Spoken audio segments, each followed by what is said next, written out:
അഭിലാഷ് അറിഞ്ഞൂടെ? ഇനി ഒരു കാര്യം കൂടെ, അഭിലാഷ് അറിഞ്ഞൂടെ പെൺകുട്ടി മാരീഡ് ആണെന്നറിയാം.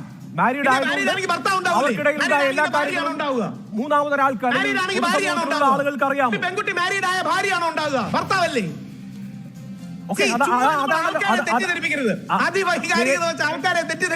എന്താണ് തെറ്റിദ്ധരിപ്പിച്ചത്? ഞാൻ എന്റെ വാചകത്തിൽ വളരെ കൃത്യമായി ആളുകളെ, വിവാഹിതരായവരോ ആകാത്തവരോ ആവട്ടെ, ആളുകളെ മാനിപ്പുലേറ്റ് ചെയ്ത്, അതൊരു പ്രശ്നമാണല്ലോ. കുഞ്ഞു വേണം എന്ന മാനിപ്പുലേഷൻ ഉള്ളതുകൊണ്ടാണല്ലോ അവര് പ്രഗ്നന്റ് ആവാൻ തയ്യാറായത്. അവർക്ക് താല്പര്യമില്ലാതിരുന്നിട്ടും അതിനുശേഷം കുഞ്ഞുണ്ടാകുന്ന ഘട്ടം വന്നപ്പോ അവര് പ്രഗ്നന്റ് ആയപ്പോ ഏത് നിലയിലാണ് അവരെ ട്രീറ്റ് ചെയ്തതെന്നുള്ള ഓഡിയോ കേരളം മുഴുവൻ കേട്ടതല്ലേ? ബലാത്കാരമായി കുഞ്ഞുണ്ടാക്കിയെന്നാണോ അഭിലാഷ് പറഞ്ഞു വരുന്നത്? ബലാത്കാരമായി കുഞ്ഞുണ്ടാക്കിയോ?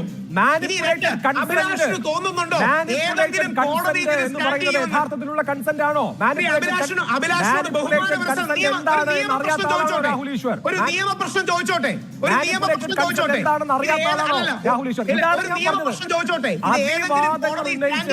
നിങ്ങൾ ഈ സൈമൺ നാടാര് കളിച്ച് ഇതിനോടകം തന്നെ ഏത് സൈമൺ നാടാരാണ്? രാഹുൽ മാങ്കൂട്ടത്തിനെതിരെ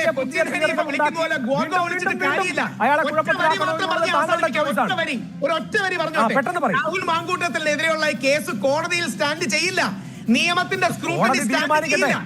യഥാർത്ഥത്തിൽ റിനി എനിക്കെതിരെ കൊടുത്ത പരാതി പോലെ കിടക്കും, അല്ലാതെ വേറെ ഒരു ഗുണം ഉണ്ടാവാൻ പോണില്ല.